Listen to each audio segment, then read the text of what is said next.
vamos lá falar um pouquinho, né? Fechar um pouquinho agora do que essas crianças precisam.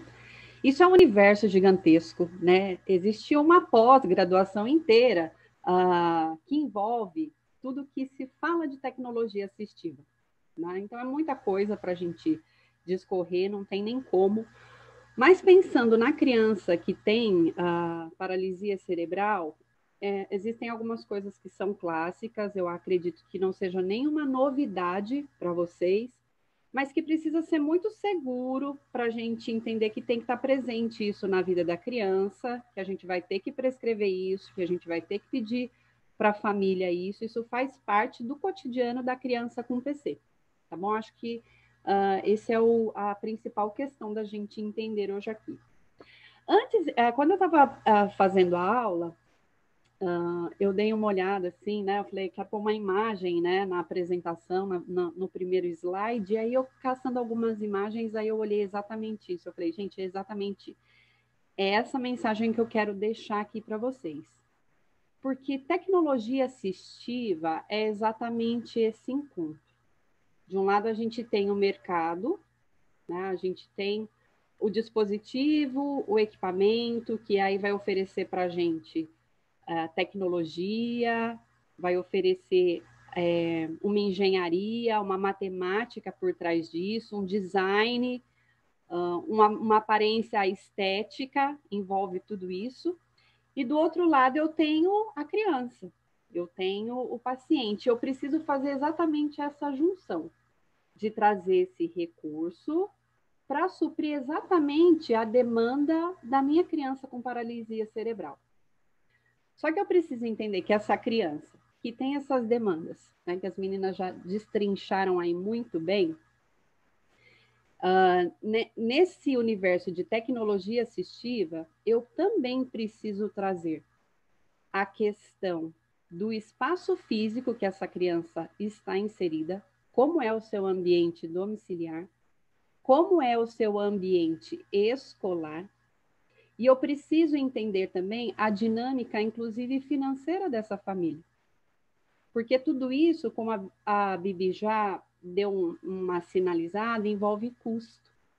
Então, o nosso universo de criança com paralisia cerebral é de famílias que têm situações, condições que podem ter um recurso top de linha, que tem um recurso de tecnologia, e isso é muito bacana, eu gosto disso, eu sou a favor que as crianças tenham o Mega Plus Buster, o bonito, o excelente, o leve, o esteticamente legal, eu sou a favor disso, que vá para a escola bonitinho, arrumadinho, eu sou super a favor disso, só que isso envolve um custo, e a gente tem família que pode subsidiar esse custo, né? Ela pode arcar com isso, mas essa família também tem que estar ciente de que esse recurso ele se esgota. E às vezes esse recurso ele vai ter que ser trocado a cada 6 meses, a cada um ano. Então tem que estar claro para isso, até para essa família que pode. E o outro polo, a gente tem as nossas famílias que não podem, que não têm recurso. Só que olhar para a nossa criança com paralisia cerebral e entender que a família, olha, essa família ela não tem condição financeira para isso.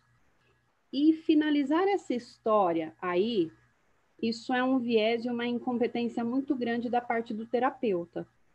Então, a gente sai com pouca bagagem da graduação sobre tecnologia assistiva.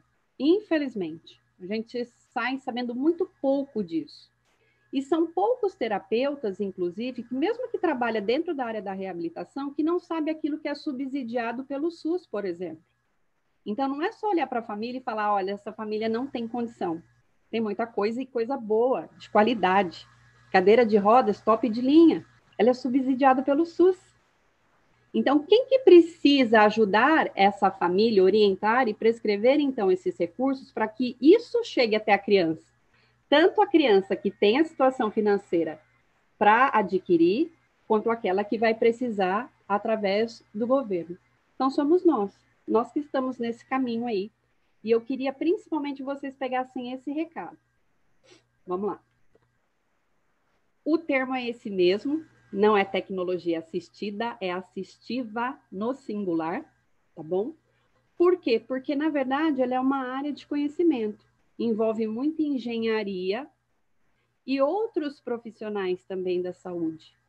É uma área que a TO está muito presente, né? E eu, particularmente, sou uma físio que ama muito uma TO. Eu, se eu não fosse físio, seria TO, porque eu gosto muito de todos os recursos aí que a TO traz para a vida da criança e tudo mais. Então, essa gama, ela envolve uma série de profissionais, inclusive não de nível superior, como, por exemplo, o técnico de oficina ortopédica, que também é um grande parceiro nosso. Ele também está inserido aí nesse cenário. Então, é uma área de conhecimento interdisciplinar, que envolve todo o método, todo o recurso, toda estratégia, produto e prática, que vai trazer para essa criança o desenvolvimento da sua funcionalidade e melhoria na sua qualidade de vida, no seu dia a dia. Isso é tecnologia assistiva, então não tem como o fisioterapeuta não ter se deparado com ela. E lembrar que isso já é garantido, inclusive, por lei, tá? E uma lei já até um pouquinho antiga, de 2004, onde foi regulamentado as práticas nacionais de integração da criança com deficiência no Brasil. Então, aí também já foi garantido o direito aí, inclusive, de recursos de tecnologia assistiva para criança com paralisia cerebral. Então, turma, pensando um pouquinho sobre esse conjunto gigantesco aí, que envolve, então, qualquer tipo de prática, de método, de recurso, qualquer estratégia ou qualquer produto que vá trazer, então, melhora de funcionalidade, de qualidade de vida para a criança com deficiência, para a criança PC, nós temos aí um universo gigantesco de produtos, de recursos, de materiais, o mercado é vasto. Mas eu queria deixar aqui, principalmente, uma mensagem sobre 3 aspectos. Sobre a mobilidade da criança com paralisia cerebral, e aí as meninas já pincelaram esse universo de mobilidade aí para a gente. Sobre as deformidades, que é uma coisa também muito corriqueira da gente encontrar na criança com paralisia cerebral, e também sobre a necessidade do ortostatismo. Então, vamos falar um pouquinho primeiro sobre a questão da mobilidade. O que a gente pode trazer, então, para a criança com paralisia cerebral, que vá trazer para ela possibilidades, então, de deslocamento, vou usar esse termo, ok? De deslocamento, de sair de um lugar, ir para um outro lugar, e que facilite isso. Então, quem trabalha com PC e os físios velhos, mais velhos assim, não vou entregar as pessoas, tá bom? Já se deparou com muitos recursos, até no ambiente terapêutico, de ratinho, skatinho. Nossa, nós já usamos muitas coisas para treinar o rastejar da criança, né, para fazer com que a criança saísse do lugar e tudo mais. Então, assim, a gente tem desde procedimentos bem simples, bem rudimentares, até questões de alta tecnologia. Então, o mercado é muito vasto em relação a isso, a promover a mobilidade e o deslocamento da criança com paralisia cerebral.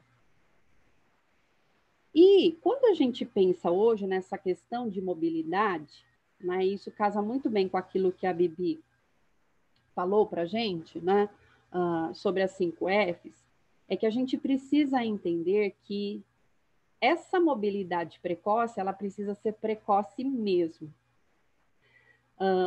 Quem se deparou com uma reabilitação um pouquinho mais antiga, sabia que a prescrição de rodas para uma criança com paralisia cerebral, ela viria num momento um pouco tardio. A gente pensava em prescrição de uma cadeira quando a criança estava com 2 anos, daí para cima mais ou menos. Pelo próprio tamanho do assento da cadeira, tá bom? Então, para quem não sabe, as cadeiras, em média, elas começam com uma largura de assento por volta de 26 a 30 centímetros. Então, a gente esperava o time de crescimento dessa criança para ela caber nesse assento, para ela caber nessa cadeira, para a gente pensar na prescrição. E também pensava-se muito o quê? primeiro nós precisaríamos ganhar as estratégias e as trocas posturais para depois pensar numa cadeira de rodas. E a gente acaba vendo que isso não acontece mais, né? E às vezes a gente tem crianças que já estão grandinhas e elas não adquiriram as etapas motoras e nem vão adquirir, talvez. Mas como fica o ir e vir, que é garantido por lei? Como que elas podem, né, usar de melhor o seu espaço escolar, domiciliar, terapêutico? Então, hoje pensa-se um pouquinho mais aberto, né? Tem recursos assim que evoluíram junto com esse entendimento de que a gente não tem que olhar unicamente para a questão motora da criança, mas para entender a criança como um todo. Então, a gente olhava muito para a deficiência, para aquilo que ela não podia, e esqueceu de que o produto final é o movimento, e que o desenvolvimento ele é chamado de sensório motor.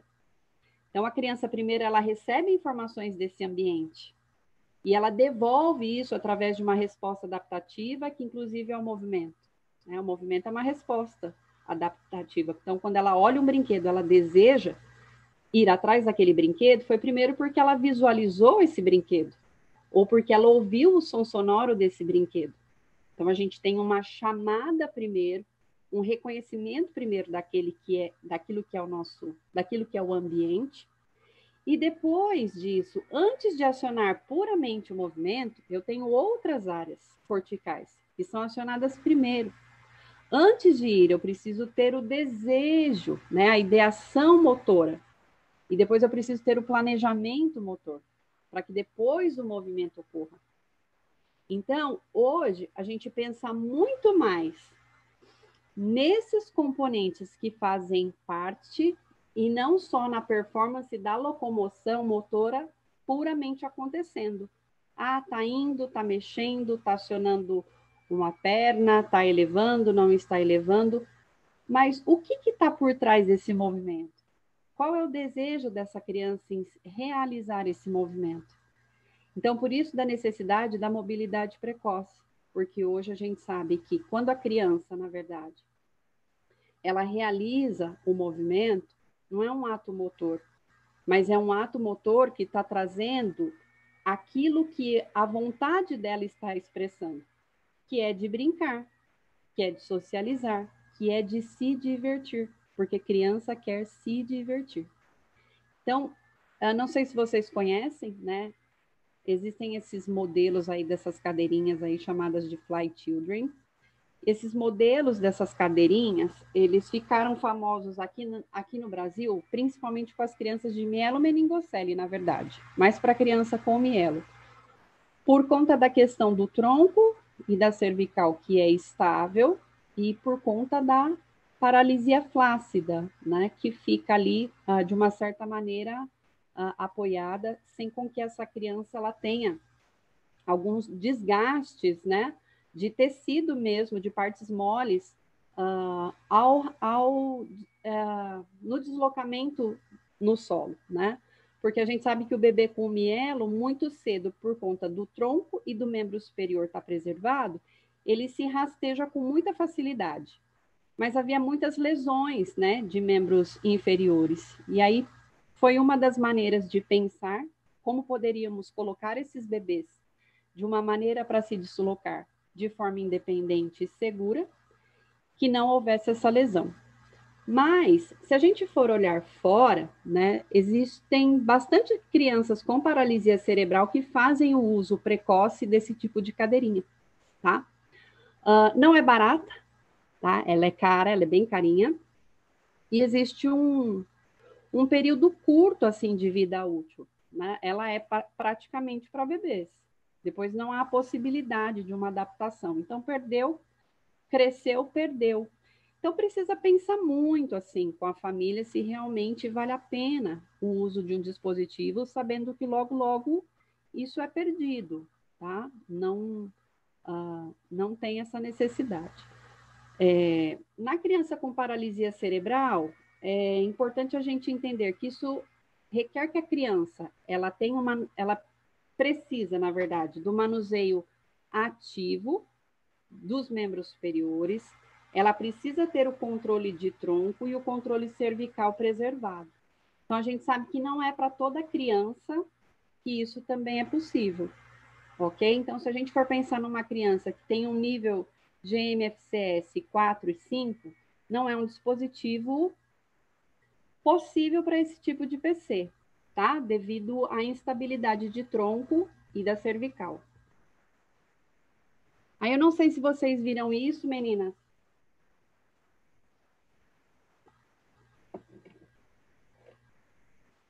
Isso é uma coisa recente que a gente tem discutido aqui no Brasil, né, do ano passado para cá, e alguns institutos começarão a trazer esse pessoal para cá, né?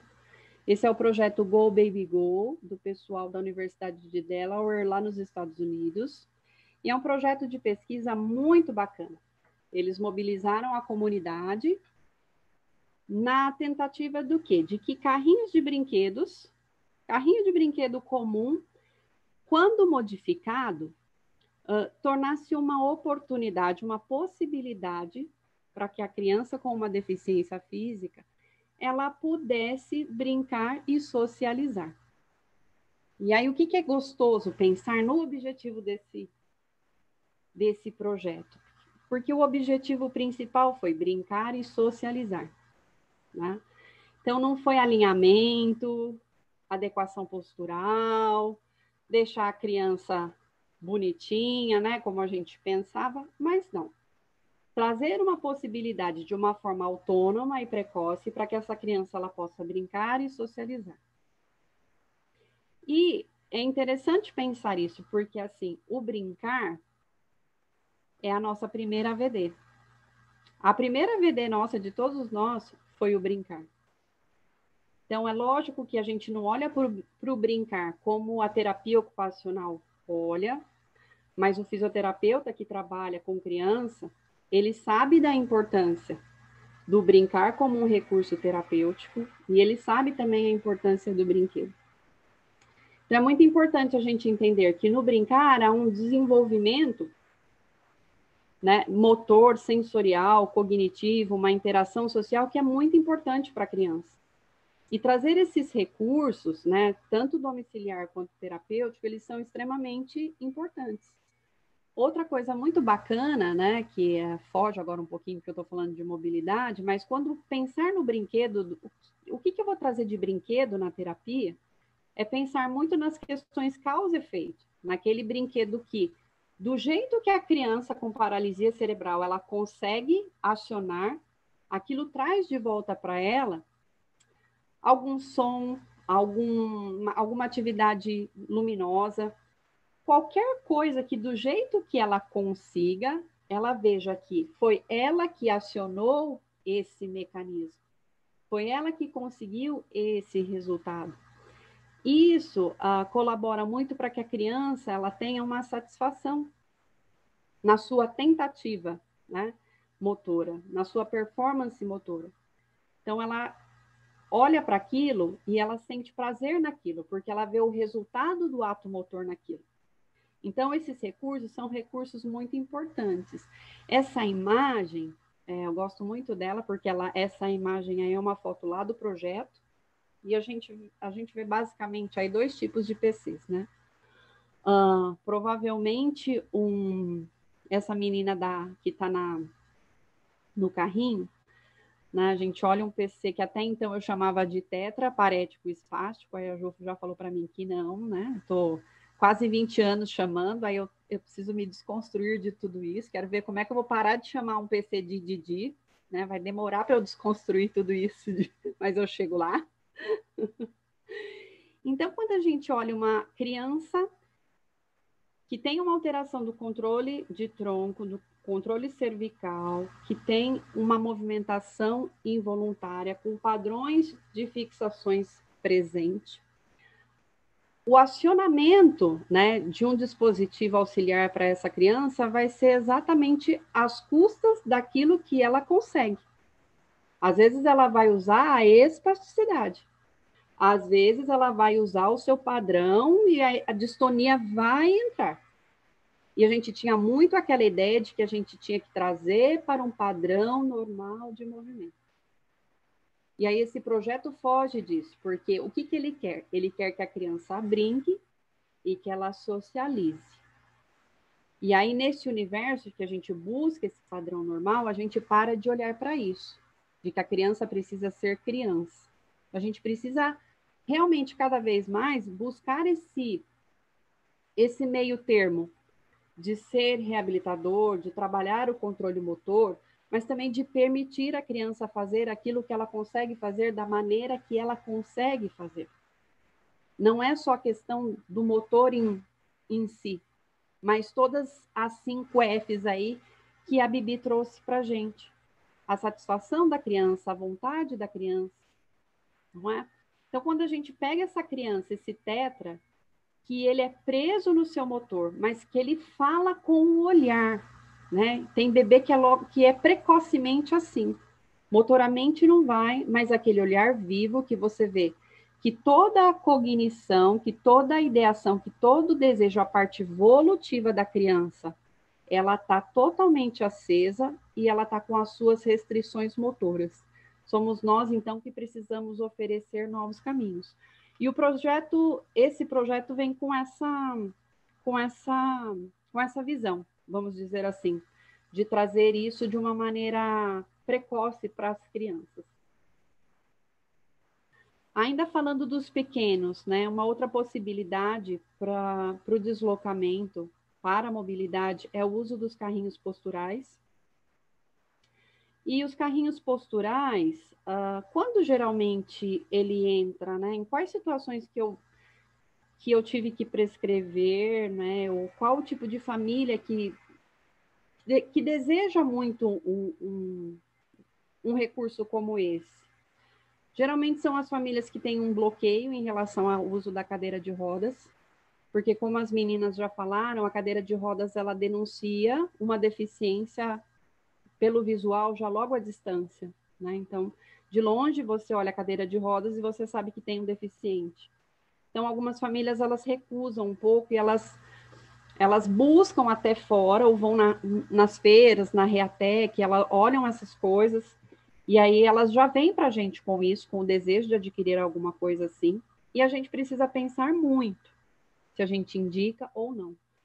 Porque não dá um bom sistema de adequação postural, as crianças não ficam bem posicionadas nesses carrinhos, eles são extremamente caros, extremamente caros. Depois é só googar aí que vocês vão ver. De base, assim, 15 mil reais, mas tem os que têm valores de um carro, né? E a questão da criança, a questão do social da criança. Um carrinho desse, ele não entra na mesa para a criança sentar junto com a família e se alimentar.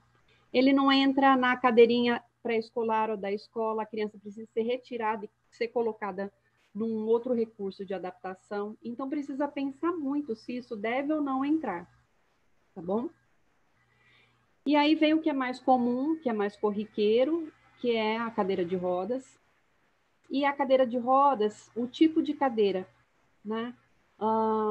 Quem vai dizer o tipo de cadeira que uma criança com paralisia cerebral ela tem é exatamente a sua condição motora, tá bom? Mas de uma maneira geral, para quem não sabe um pouco sobre cadeira, né? Cadeira também tem que dar uma aula só de cadeira, para falar só de cadeira. Mas as cadeiras, geralmente, elas são classificadas ou por uma estrutura como essa rosinha aqui, que é em X, que é aquela cadeira que eu dobro e eu coloco no porta-mala, ou essa estrutura aqui, que é em monobloco, que já é mais difícil, tá bom? Não tem a possibilidade disso.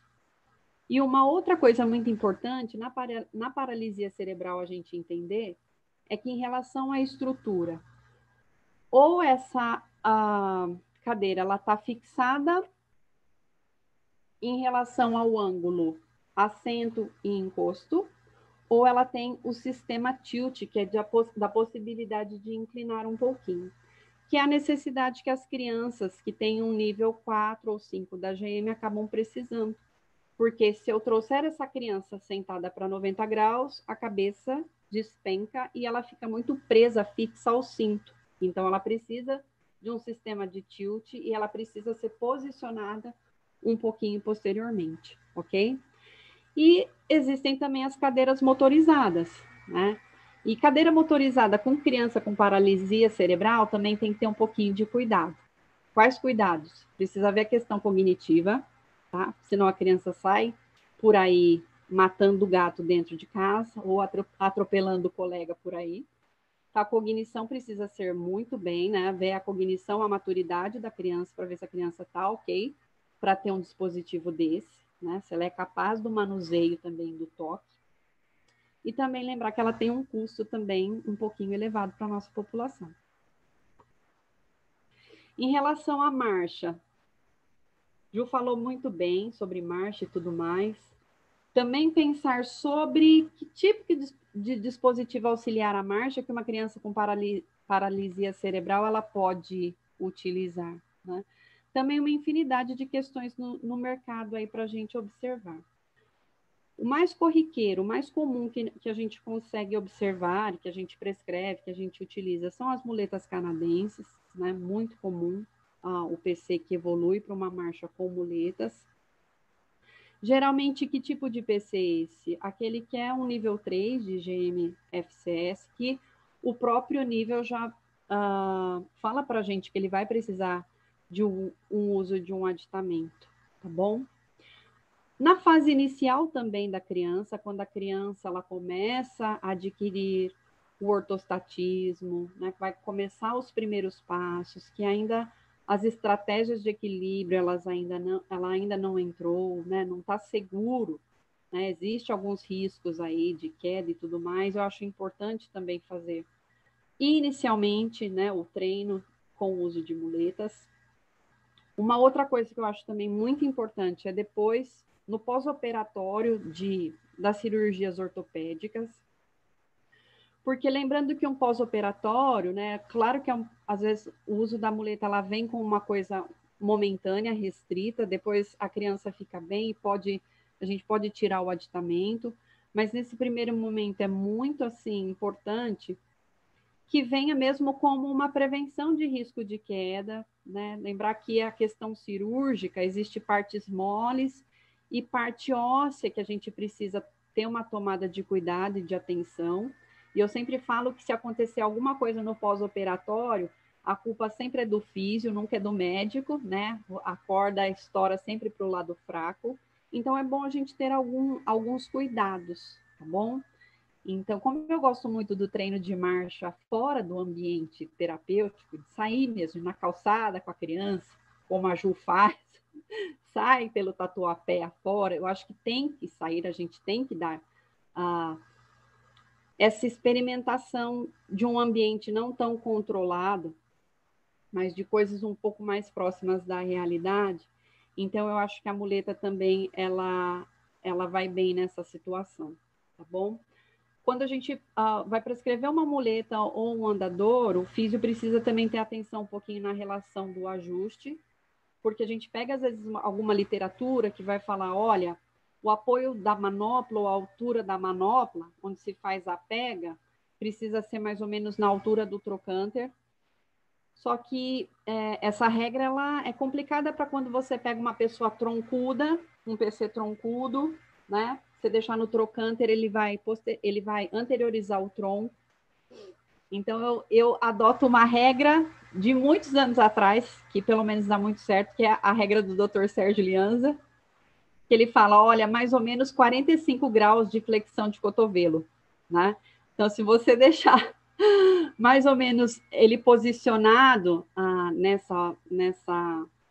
nesse ângulo, a gente dá um conforto, na verdade, tanto para a articulação de punho e de tornozelo, e aí a gente não tem também essa questão da interferência do tronco, tá? Então, é uma coisa aí um pouquinho importante da gente considerar. E a Ju falou um pouquinho de marcha, né? Quando a criança com PC, a gente vai pensar num dispositivo auxiliar à marcha, N situações estão aí no mercado. Então, a gente tem desde as coisas mais simples, mais basiquinhas e mais baratas, que às vezes são o que as famílias podem, como os andadores de alumínios triangulares simples, né, como esse primeiro da foto, que geralmente é aquilo que a gente começa a treinar a criança, dar os primeiros passos, é aquilo que a gente tem na clínica. Depois a gente tem algumas evoluções, né? Nós temos alguns muito bons no mercado, que são leves, que são bonitos, e que dá uma variedade aí de possibilidades de apoio, apoio para os cotovelos, apoio para tronco, que tem mecanismos anti-quedas. Mas tudo isso a gente precisa entender que envolve custo, e custo alto, não é? Então, não é porque tem uma tetraparesia que não tem marcha, não, um tetraparético, ele tem possibilidade de andar. Mas de que maneira que ele vai? Qual é o dispositivo que ele precisa? Porque o mercado oferece dispositivo a qual ele vai poder trocar passos com suspensão e apoio do tronco que ele não consegue sustentar contra a gravidade. Então, essas possibilidades nós temos dentro da paralisia cerebral e de outras situações, né? O que a gente precisa entender é se a família tem condição para tudo isso. E outra coisa também, como eu falei, tecnologia assistiva, órtese, qualquer coisa quando eu vou prescrever, eu sempre falo assim, olha, isso é uma relação custo-benefício. A gente tem que ter muito bom senso, né? Então, tem o mercado, tem aquilo tudo de bom e de bonito, mas tem a questão da família estar gastando com aquilo. Então, a gente precisa ter muito bom senso para fazer esse tipo de prescrição e de solicitação, ok? Então, é importantíssimo que a gente entenda isso. Quando você vai pedir uma coisa muito cara, a gente precisa entender se isso vai dar certo, se vai funcionar para essa criança. Então, uma das coisas que eu acho muito importante é fazer a experimentação. Experimentar primeiro, antes de pedir. Tá? Então, tem fabricante que é acessível, ele leva na clínica, ele leva no lugar, é interesse, inclusive, do fabricante a repassar para a família, né? Ou então nas próprias feiras, nos estandes em que há os equipamentos que é possível testar antes de prescrever. E aí, pensando um pouquinho na prevenção das deformidades, outra coisa extremamente presente, né, nas nossas crianças é o uso de órtese, e a órtese na paralisia cerebral, ela vem principalmente, né, para corrigir aí as deformidades. Aqui, exclusivamente, eu vou falar um pouquinho mais sobre AFO, tá? Porque é o dia a dia, é o que a gente mais prescreve, é o que a gente mais vê, são as órteses suropodálicas. Eu ainda falo órtese suropodálica porque quando a gente prescreve via secretaria, né, ou por defensoria pública, tem que ser órtese suropodálica, não pode ser AFO, não pode ser goteira. A gente precisa prescrever exatamente essa terminologia. E elas são classificadas aí, como vocês já sabem, como fixa e como articulada, ok? E aí a diferença entre uma ou outra, né? Basicamente as pessoas sabem que uma fixa ela não tem mobilidade de articulação de tornozelo alguma. Agora, uma articulada, ela já permite o movimento da dorsiflexão. E aí, eu acho muito importante, na paralisia cerebral, a gente entender que, mais do que pensar numa articulada em relação ao movimento da dorsiflexão, é pensar nos outros componentes da articulação do tornozelo em outras tarefas, né? Porque a dorsiflexão ativa na marcha, ela quase não ocorre, né? Os dorsiflexores, eles são principalmente estabilizadores dessa articulação a 90 graus. Mas o que acontece? Nesse momento, como está aqui a foto, né? Então, não é o primeiro rolamento do tornozelo que está acontecendo, quando na dorsiflexão acontece, né? Onde o tarso rola sobre a tíbia. Mas quando você sai do apoio médio para o apoio terminal, aí o que acontece? É a tíbia que vem fechando esse ângulo e é a tíbia que desliza sobre o talos. E aí essa mobilidade, principalmente nesse momento a qual há o desprendimento do pé no solo, No momento em que a criança faz um agachamento, no momento em que a criança sobe um degrau. Então, essa mobilidade que o segundo rolamento ele requer, a articulada ela permite isso. Então, eu acho que avaliar esses componentes, se a criança ela é capaz de realizar um agachamento, de subir um degrau, fazer esses testes e observar se ela tem a necessidade, né, de manter isso preservado, eu acho que vale muito mais a indicação de uma articulada nesse sentido do que pensar puramente na questão da dorsiflexão ativa ou não. Até mesmo porque se a dorsiflexão ela fosse tão importante, por que o indivíduo, então, com uma fixa, ele deambula? Ele deambula. Ele vai exigir de compensações de joelho e de quadril, mas ele deambula, né? Então, pensar principalmente na questão da mobilidade que o paciente requer no segundo rolamento. Eu acho que isso é o mais importante, tá bom? E outra coisa que eu particularmente gosto muito, a Ju também, eu sei, porque a gente que trabalha com PC, a gente sabe que em alguns casos, não são muitos, né? Em alguns casos, a Bibi também, com certeza, a Ju Gulardins, que em alguns casos, o MAFO é muita coisa para um paciente, muita coisa para esse paciente. A gente sabe que o MAFO também vai trazer um pouco de atrofia dos fibulares, né?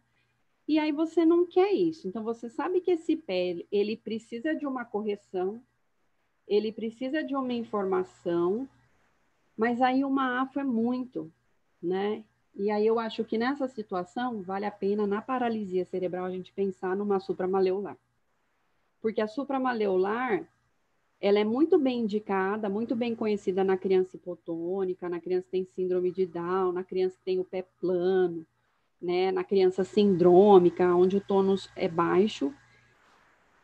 Mas em alguns PCs, eu acho que exatamente nessa situação, esse PC que a gente sabe que a situação dele talvez seja o extrapiramidal, é um PC que tem um tônus um pouco mais baixo do que o normal, ou é uma criança que está com atraso, né? O diagnóstico é só um atraso, mas pela história toda a gente sabe que isso vai cursar com o diagnóstico fechado mais lá para frente de paralisia cerebral, mas ainda não, né? Está com 1 ano e 2.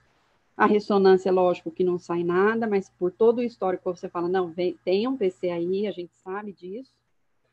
Então, nessas situações, acho que é importante a gente pensar na possibilidade de uma supramaleolar.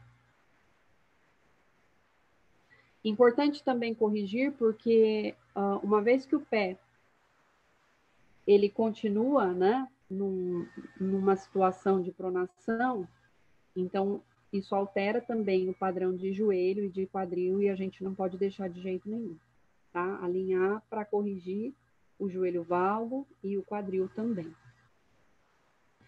E aí uma coisa muito importante também a gente pensar que essa criança, independente da situação, independente do nível, ela precisa ficar em pé.